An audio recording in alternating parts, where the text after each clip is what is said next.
कानपुर का सीधे रुख करते हैं, जहां पर प्रधानमंत्री नरेंद्र मोदी मौजूद हैं इस वक्त। उत्तर प्रदेश की राज्यपाल श्रीमती आनंदीबेन पटेल, उत्तर प्रदेश के लोकप्रिय मुख्यमंत्री योगी आदित्यनाथ जी, मंच पर विराजमान मंत्रिपरिषद के मेरे साथी, उत्तर प्रदेश मंत्रिपरिषद के मंत्रीगण, सांसदगण, विधायकगण और विशाल संख्या में पधारे आए मेरे प्यारे भाई और बहनों,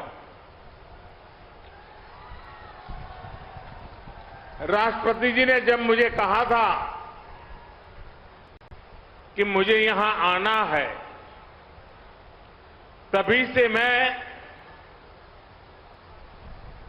आपके पास आकर के गांव वालों से मिलने का इंतजार कर रहा था। आज यहां आकर वाकई मन को बड़ा सुकून मिला, बहुत अच्छा लगा।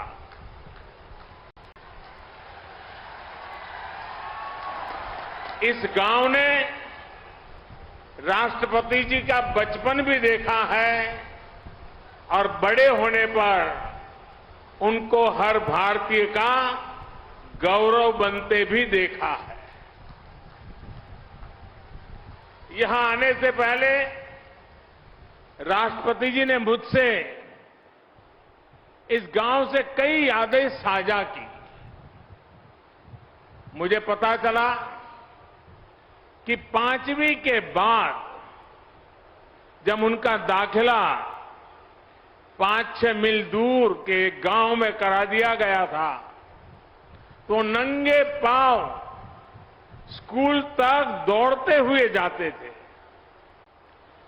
मुझे आज हैरान कर दिया, वे स्वयं हेलीपैड पर रिसीव करने आए। मैं बड़ी शर्मिंदगी महसूस कर रहा था कि वो उनके मार्गदर्शन में हम काम कर रहे हैं। उनके पद की एक गरिमा है, एक वरिष्ठता है। मैंने कहा, राष्ट्रपति जी आपने मेरे साथ अन्याय कर दिया आज। तो उन्होंने सहज रूप से कहा कि संविधान की मर्यादाओं का पालन तो मैं करता हूं, लेकिन कभी कभी संस्कार की भी अपनी ताकत होती है।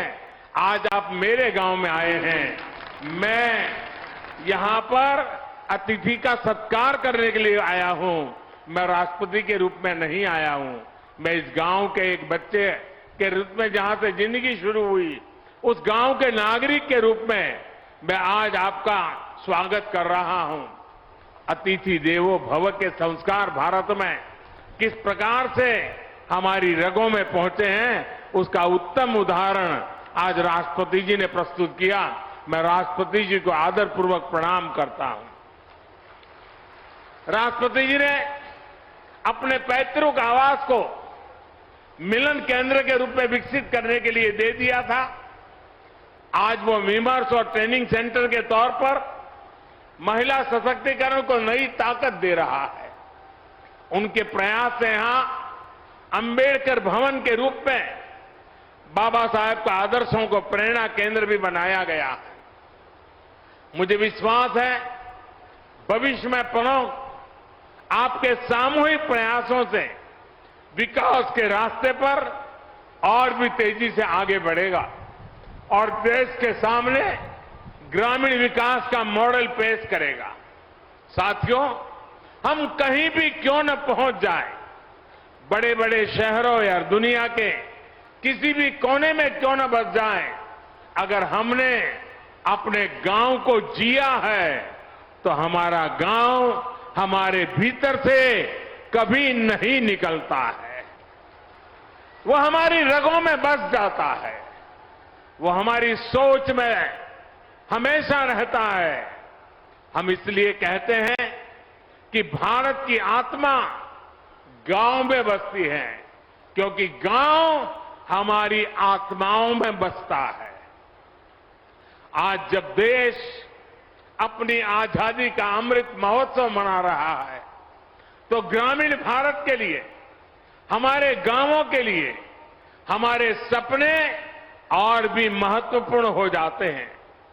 हमारे स्वाधीनता संग्राम के दौरान महात्मा गांधी भारत की आजादी को भारत के गांव से जोड़कर देखते थे।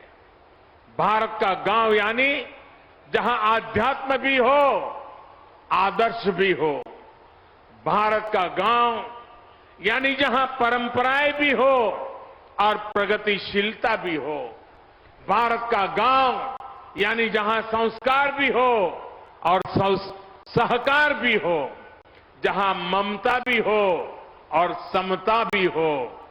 आज आजादी के अमृतकाल में ऐसे ही गांवों का पुनर्गठन, उनका पुनर्जागरण, ये हमारा कर्तव्य है।